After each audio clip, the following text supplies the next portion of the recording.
नमस्कार, मैं हूं आपके साथ लोकेंद्र त्यागी और आप देख रहे हैं न्यूज स्टेट। उत्तराखंड के चारधाम यात्रा में श्रद्धालुओं की भीड़ उमड़ पड़ी है। भीड़ ऐसी कि अब तक के सारे रिकॉर्ड टूटने लगे। 2 दिन की यात्रा में इतने श्रद्धालु पहुंच गए जो पिछले साल के मुकाबले 44% अधिक हैं। यह भीड़ और चारधाम यात्रा से आई कुछ ऐसी तस्वीरें सामने आई हैं जो डराती हैं। भारी भीड़ ने यात्रा की शुरुआत के कुछ दिनों में ही 10 लोगों की जान ले ली है। इन तस्वीरों में केदारनाथ घाटी की तरफ उमड़ता जनसैलाब दिखाई दे रहा है। दावा किया जा रहा है कि अगर इसी तरह लोग चारधाम यात्रा पर पहुंचते रहे तो इस साल सारे रिकॉर्ड टूट जाएंगे। टूरिज्म के लिहाज से यह खबर अच्छी जरूर हो सकती है, लेकिन देवभूमि में इससे बड़ा खतरा मंडराने लगा है। सवाल यह कि श्रद्धालु की इस भीड़ को संभालने के लिए क्या इतने इंतजाम हैं? क्या प्रशासन को इस बात का अंदाजा नहीं था कि इतनी भीड़ आने वाली है? चारधाम यात्रा के दौरान हर साल जिस तरह भीड़ बढ़ रही है, क्या पहाड़ उस दबाव को झेल पाएगा? इन सारे सवालों पर आज विस्तार से करेंगे चर्चा, लेकिन उससे पहले आज की रिपोर्ट आपको दिखाते हैं।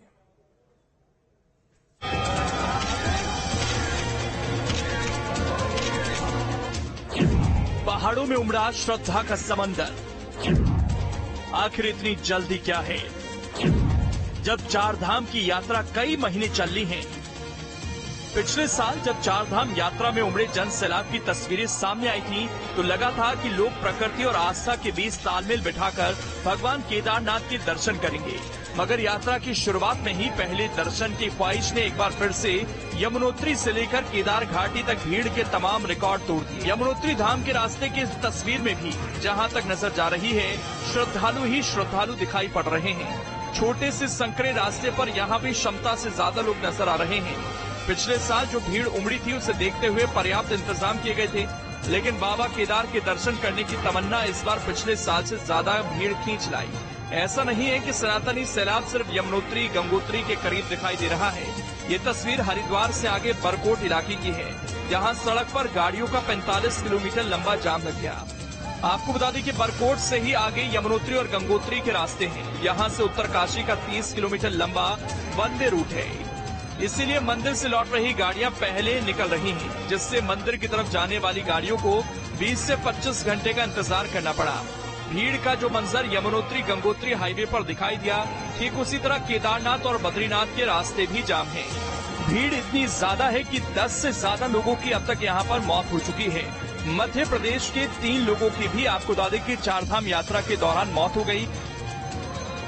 जैसे ही केदार घाटी की तरफ बढ़ रहे सनातनी सैलाब की तस्वीरें प्रशासन तक पहुंची, तीर्थ यात्रियों को लंबी कतारों से निजात दिलाने के लिए टोकन और स्टॉल की व्यवस्था की गई। पर्यटन विभाग ने चारधाम यात्रा पर आने वाले यात्रियों की गाड़ियों के लिए भी अलग इंतजाम शुरू कर दिए।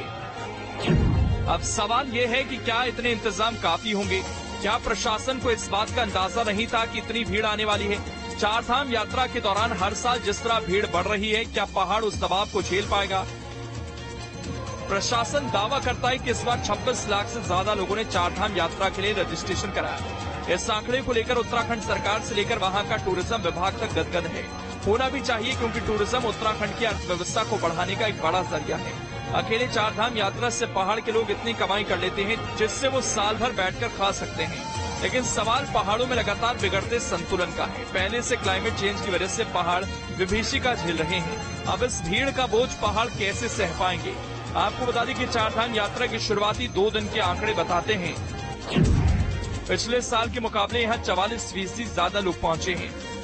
औसतन इतने ही यात्री चारधाम यात्रा जारी रहने तक पहुंचते रहे। चारधाम यात्रियों की तादाद इस बार 80 लाख के पार पहुंच सकती है। पिछले साल कुल 54 लाख यात्री ही चारधाम पहुंचे थे। अब सवाल यह कि चारधाम यात्रा को लेकर लोगों में इतना क्रेज क्यों है? तो इसके मूल में मौजूद है सनातनी मान्यता। दरअसल हिंदू धर्म में चारधाम यात्रा का बड़ा ही धार्मिक महत्व माना जाता है, जिसके मुताबिक चारधाम यात्रा जीवन भर के पापों को धोकर मोक्ष के द्वार खोलती है। जब कोई तीर्थ यात्री चारधाम यात्रा पूरी करता है तो इससे उसे मानसिक शांति तो मिलती ही है, साथ ही चारधाम की यात्रा करने से व्यक्ति के सभी पाप नष्ट हो जाते हैं और वो जन्म मरण के चक्र से मुक्त हो जाता है। मान्यता है कि ऐसे व्यक्ति को दोबारा मृत्यु लोक में जन्म नहीं लेना पड़ता। बस मोक्ष की मंशा लिए लाखों भक्त हर साल चारधाम की यात्रा पर निकलते हैं। इस दौरान वो रास्ते में पड़ने वाले तमाम कष्ट और परेशानियों से जूझकर बाबा केदार के दरबार में माथा टेकते हैं। लेकिन पिछले 5 सालों के दौरान कुछ लोगों ने आस्था के इस केंद्र को फर्स्ट डे फर्स्ट शो का पुअर मानव शास्त्र बना दिया है, जो चार धाम के भौगोलिक संतुलन के लिए बेहद खतरनाक साबित हो रहा है। Team news state.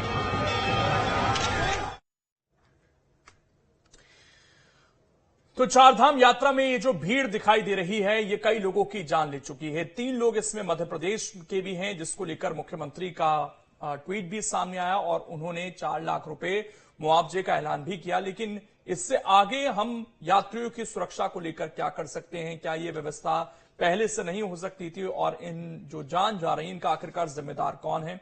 इसी पर चर्चा करेंगे। हमारे साथ कुछ खास मेहमान हैं। जयंत वर्मा जी हैं, वरिष्ठ पत्रकार हैं। डॉक्टर पीके अग्रवाल जी हैं, रिटायर्ड आईएएस हैं। और डॉक्टर नवीन कुमार भटनागर जी हैं, पूर्व डीआईजी हैं एनडीआरएफ के। आप तीनों का बहुत बहुत स्वागत है। सबसे पहले पीके अग्रवाल जी, जो व्यवस्थाएं बनती हैं चारधाम यात्रा की, उसको थोड़ा समझना चाहेंगे।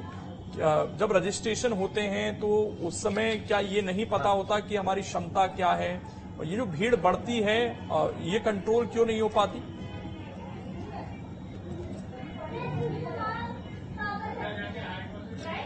देखिए, जब व्यवस्था होती है, सड़कों पर कितना ट्रैफिक जा सकता है, कितनी कारें जा सकती हैं, एक विज्ञान है।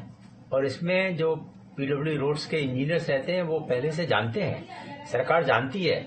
इसलिए जब भी कोई रजिस्ट्रेशन हो तो सरकार को पहले से सचेत होना चाहिए कि इस पर हम कितनी गाड़ियां छोड़ें और कितने यात्रियों को सड़कों पर जाने दें।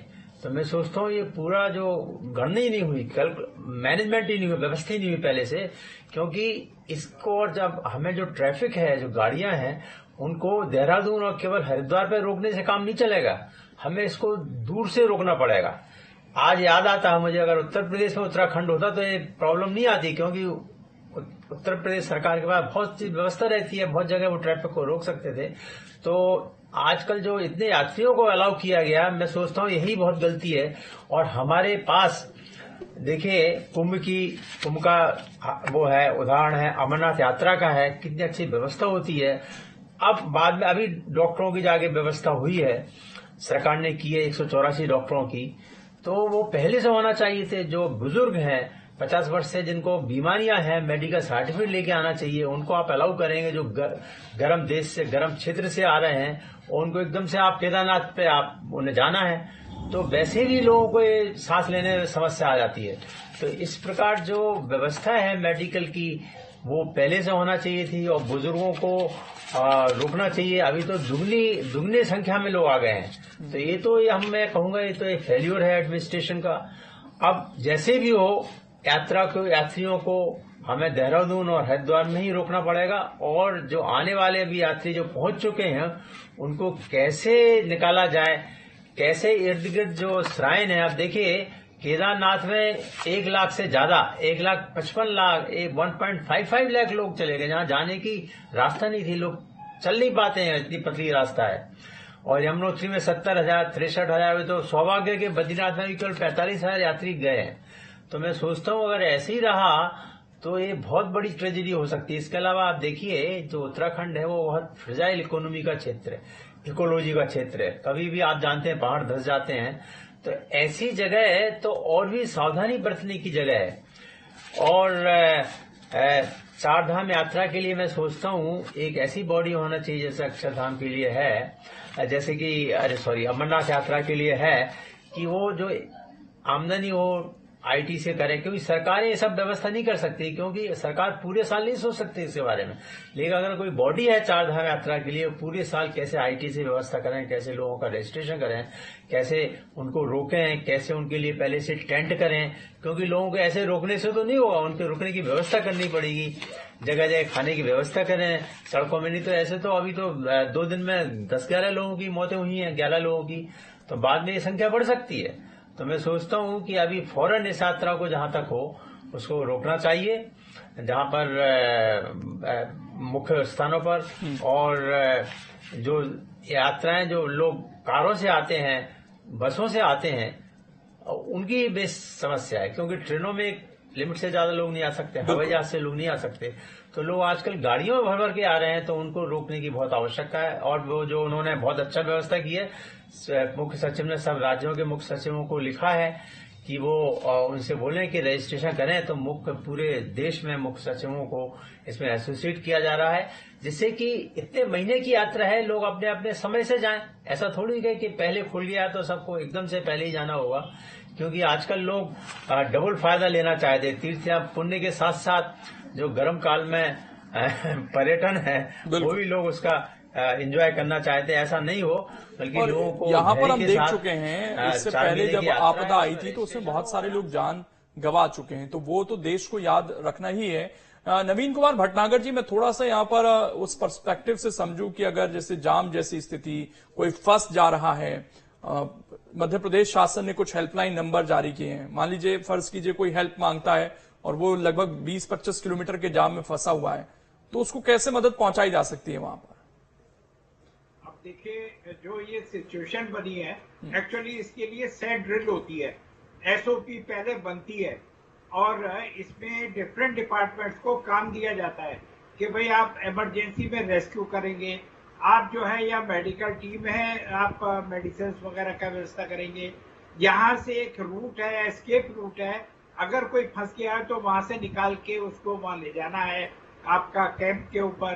तो ये सारी चीजें व्यवस्था पहले की जाती है, और यहाँ पर भी ये ऑलरेडी बनी है, ऐसा नहीं कि नहीं बनी है, ये बनी है, एसओपी है, इसके ऊपर कार्रवाई की जा रही है, और लोग सेट ड्रिल के मुताबिक काम कर रहे हैं।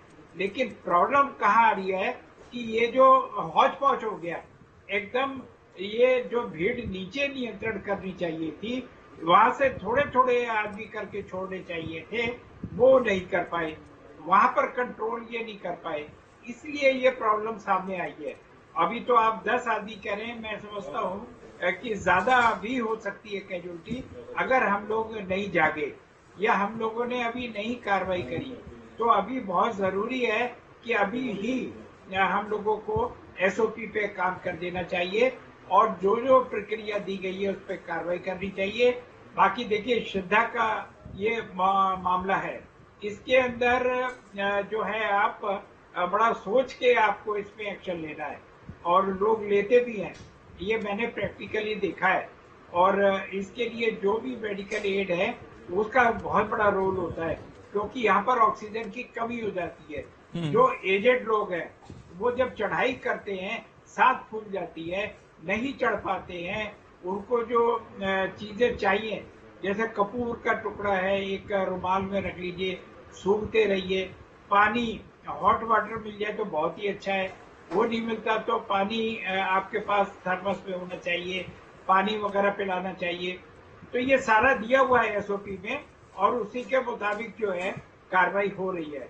तो ये किया जा सकता है, कोई बड़ी बात नहीं है। और अभी राज्य सरकार जाग गई है, मुझे उम्मीद है कि इसको नीचे लेवल में ही कंट्रोल किया जा रहा है।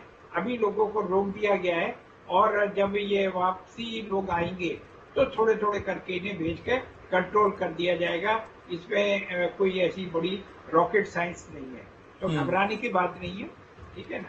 मैं यही कहना चाहूंगा कि आप ये कोई बहुत बड़ी बात नहीं है, थोड़ा सा अभी कंट्रोल करने से हो जाएगा। ठीक। जयंत वर्मा जी, एक चीज और यहाँ पर अहम हो जाती है कि इसमें जो अपने अपने स्टेट्स हैं, जैसे मध्य प्रदेश में अगर 3 लोगों की वहां पर जान चली गई, तो स्टेट्स की किस तरह की जिम्मेदारी रहती है इसमें, और वो कैसे हेल्प पहुंचा सकते हैं? क्योंकि आज नंबर जारी किए गए, जिस तरीके से राज्य शासन की तरफ से पोस्ट किए गए, उसमें दुख भी जताया गया, मुआवजे का ऐलान भी किया गया, और कुछ हेल्पलाइन नंबर भी जारी किए गए। तो इसमें राज्य शासन मध्य प्रदेश की क्या जिम्मेदारी बनती है?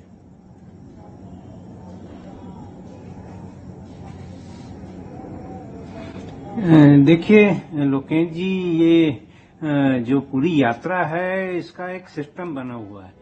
एक तो ऑनलाइन रजिस्ट्रेशन होता है, लगभग 14-15 अप्रैल से जो शुरू हुआ, 26 लाख लोगों ने अभी ऑनलाइन रजिस्ट्रेशन किया है। अनुमान है कि इस मौसम में लगभग 76 लाख के करीब जाएंगे लोग, जो पिछले साल से 20-22 लाख के करीब ज्यादा रहेंगे।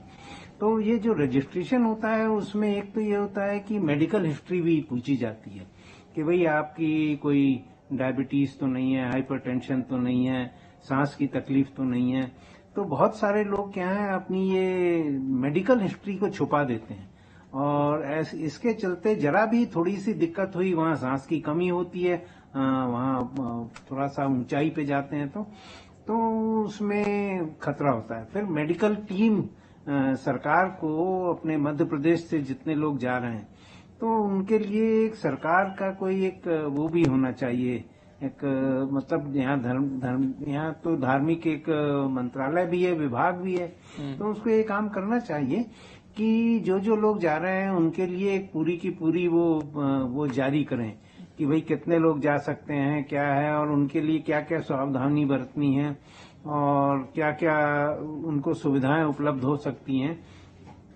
जैसे अभी जाम हो गया, अब जाम हो गया तो लोगों को खाने की बड़ी दिक्कत होगी, टॉयलेट्स की बहुत दिक्कत होगी। पहाड़ में आप देखिए यदि 70-80 लाख लोग टॉयलेट जाएंगे और वो ऊपर से नीचे सारा का सारा जो मैल है, मल, वो नीचे आएगा कहीं न कहीं सीवर लाइन से हो के, और अंततः वो कहाँ जाएगा, वो गंगा जी में जाएगा। तो इससे प्रदूषण भी बहुत ज्यादा फैलता है। तो मुझे ऐसा लगता है कि ये पूरा का पूरा ये एडहॉक ऐसा पहली बार हुआ ऐसा तो नहीं है, ये हर साल का फिनोमिना है। और इसमें थोड़ा सा आजकल तो ड्रोन से भी आप मॉनिटरिंग कर सकते हैं कहाँ पे क्या हालत है, और वहां से फिर आप आगे यदि जहाँ कंजेशन है, ट्रैफिक रुक रहा है, बहुत जगह वन वे है, तो ऐसी स्थिति में लोगों को बीच बीच में रोक देना चाहिए।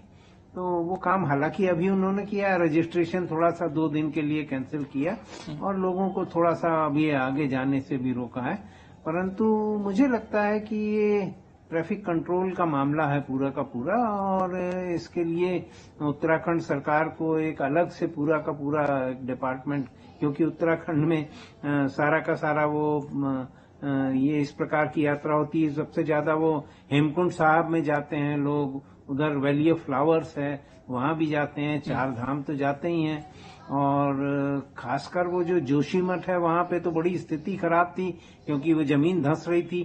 तो इन सब चीजों को देखते हुए मुझे लगता है कि थोड़ा सा एहतियात बरतना चाहिए और लोगों को इसके लिए एक गाइडलाइन पूरी की पूरी जारी करनी चाहिए, और इस पे काफी प्रचार भी होना चाहिए। ठीक। तो मध्य प्रदेश के 3 लोगों का देहांत हो गया है, अब उनको सरकार ने तो हालांकि मदद दी है, परंतु ऐसा है कि ऐसी स्थिति बनी रही तो हो सकता है आगे भी इस प्रकार का कोई हादसा हो सकता है।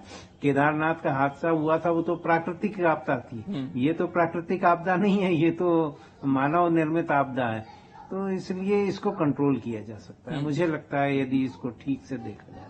पीके अग्रवाल जी, लेकिन उत्तराखंड की जब बात होती है तो ये कहा जाता है कि वहां पर टूरिज्म पर बहुत डिपेंडेंसी है, और क्या इस चक्कर में कि डिपेंडेंसी टूरिज्म पर है उसको लिमिटेड करने से राज्य शासन वहां के लोगों को नुकसान है, इसलिए इस तरह की दिक्कतों पर ध्यान नहीं दिया जा रहा है? और जो हमारा वहां का भौगोलिक स्थिति है, पहाड़ हैं, एक बहुत बड़ी प्राकृतिक आपदा आ चुकी है कई जगह, जैसा बताया सर ने कि जमीन धंसने की खबरें सामने आई, कहीं हम एक बड़ी मुसीबत के लिए तो चीजें तैयार नहीं कर रहे हैं पहाड़ पर?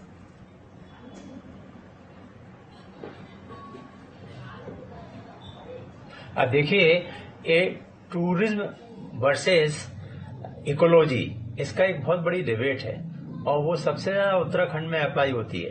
तो मेरा कहना है कि जब तीर्थयात्री आए गए हैं, क्योंकि भारत धर्म प्राण देश है, यहाँ पे लोगों को रोकना बहुत ही मुश्किल का काम है, तो सबसे अच्छा है कि आप उसका प्रबंधन ठीक करें।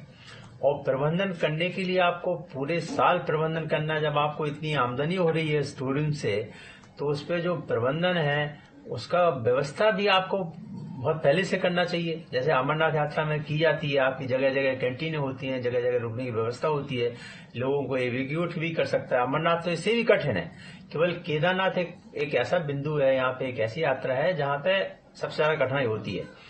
तो केदारनाथ तो उन लोगों को लेने नहीं चाहिए जो कि बुजुर्ग हैं, क्योंकि वहां इतनी सांस फूलती है। अब हेलीकॉप्टर से भी व्यवस्था की गई है, तो मेरा एक ख्याल है कि सरकार को बड़ा रेगुलेशन बनाना पड़ेगा, जो जैसे कि उसमें होता है अमरनाथ यात्रा में कि जो एग्जिट पॉइंट हैं। तो अब जब अच्छी व्यवस्था रहेगी तो उससे टूरिज्म बढ़ेगा। अब इसमें जो फीडबैक लोग लेके आएंगे तो लोग फिर हो सकता है यात्रा के लिए जाएं, लेकिन जो नॉर्मल जो आदमी जो पर्यटक जाता है वो नहीं जाएगा उत्तराखंड में जब इतनी अव्यवस्था जाएगी। तो व्यवस्था करने से पर्यटन बढ़ता है। इसके अलावा जो उत्तराखंड की जो फ्रेजाइल इकोलॉजी है तो उसको भी फायदा होगा।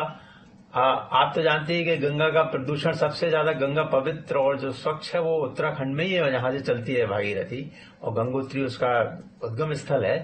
तो उसमें इतना अगर प्रदूषण होगा तो जगह जगह टॉयलेट का निर्माण होना चाहिए था, हजारों लाखों टॉयलेट रास्ते में होना चाहिए, तो सब व्यवस्था नहीं हुई है वो। तो इसका मैं सोचता हूँ अब तो जो हो गया है उसको बेहतर किया। नवीन जी, मैं एक चीज जरूर समझना चाहूंगा, जब लाखों लोग वहां पर जा रहे हैं और ये जाहिर बात है उनका रेस्क्यू करना अगर रास्ते ही जाम है तो वैसे ही बड़ा मुश्किल हो जाता है, तो ऐसी कोई आप सलाह देना चाहेंगे, कुछ ऐसी चीज अपने पास रखें कि अगर सांस फूलने जैसी स्थिति है तो उससे उनका बचाव हो सकता है, या हार्ट अटैक जैसी सिचुएशन से थोड़ा बचा जा सके? हाँ, ये बिल्कुल ऐसा ही होता है। ये जो मैंने अपना एक्सपीरियंस है मेरा, जो मैंने काफी रेस्क्यू ऑपरेशन किए हैं इस टाइप के पहाड़ों पे, तो मैंने देखा है इसमें क्या है, एज फैक्टर होता है। जो आदमी काफी एजेड होते हैं या जिनको सांस की बीमारी होती है, जिनके फेफड़े कमजोर होते हैं, जो प्रॉपर ऑक्सीजन का इंटेक नहीं कर पाते हैं, वो उन लोगों को नहीं जाना चाहिए। उन लोगों के लिए प्रॉब्लम है और आगे भविष्य में कह नहीं सकते कि अगर कोई ऐसी सेवा गवर्नमेंट इजाद कर दे कि जिसमें उनको आराम से ले जाया जा सके, वो अलग इशू है। लेकिन एट प्रेजेंट जो है ये सेवा बहुत मुश्किल है। वैसे हेलीकॉप्टर की स्टार्ट की है और पालकी वाले भी हैं। तो अब जैसे ऐसे कोई यात्री है जिन पे कोई साधन नहीं है, सांस फूल रही है, प्रॉपर ऑक्सीजन इंटेक नहीं हो रहा है, तो हर एक अपने पास ये कपूर रखे, कपूर, और ये रुमाल में बांध के रखे कपूर, और इसको सूंघते रहिए। जब भी आपका सांस फूलता है एक जगह रुक जाए, कपूर सूंघते रहिए, थोड़ा विश्राम करिए। अगर कहीं गर्म पानी या चाय मिल जाए, क्योंकि अभी स्टॉल खोल दिए गए चाय के और गर्म पानी की व्यवस्था की जा रही है राज्य सरकार की तरफ से भी, और प्राइवेट भी है, श्रद्धालु लोग वो भी इस टाइप का कर रहे हैं, तो उनकी सेवाएं ली जा सकती है। इसके अलावा बहुत से एनजीओ पहुंच गए हैं वहां, तो जो एनजीओ हैं वो लोग भी ऐसी मदद कर रहे हैं।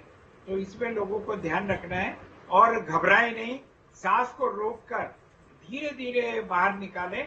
ये क्रियाएं हम लोग खुद भी करते हैं क्योंकि हमें भी सांस की प्रॉब्लम हो जाती है। बिल्कुल, ये बहुत जरूरी चीजें जो सर ने बताई और उनको जरूर ध्यान रखें और कोशिश करें कि वहां के सिस्टम क्या है, वहां का वेदर क्या है, वहां पर कितनी भीड़ है, इसको पहले अपडेट लेते रहें, उसके बाद ही अपनी यात्रा प्लान करें। बुजुर्ग बच्चे खासकर वहां पर ना जाएं तो बेहतर है। बहुत शुक्रिया आप तीनों का जुड़ने के लिए और इस चर्चा का हिस्सा बनने के लिए। हालांकि पहले चारधाम यात्रा अमूमन 50 साल के बाद के व्यक्तियों के लिए कही जाती थी, लेकिन आजकल की जो भीड़ है ये कहीं ना कहीं उन्हें नुकसान पहुंचा सकती है, इसलिए अपना हेल्थ चेकअप कराकर ही इस यात्रा को प्लान करें। छोटा सा ब्रेक, खबरें लगातार जारी है।